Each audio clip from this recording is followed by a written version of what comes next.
नमस्कार, जय सिया राम। मैं ऋषि कुमार आपके डूंगरपुर की धराव पर, पावन पवित्र धराव पर सुंदरकांड के लिए मैं 3 तारीख को आ रहा हूं। आप सभी को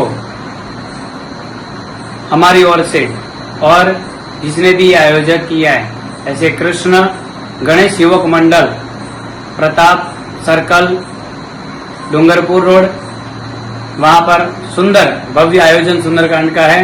तो आप सभी धर्म प्रेमी हिंदू सनातनियों को, युवा मंडलों को, आप सभी को ऋषि कुमार की ओर से और कृष्ण गणेश युवक मंडल की ओर से और इनके यजमान श्री हैं पंकज शर्मा चुरू, उनकी तरफ से भी आपको सादर आमंत्रित है। आप सभी पधारिए और भव्य सुंदरकांड में अब आप पधार के शोभा बढ़े आइए।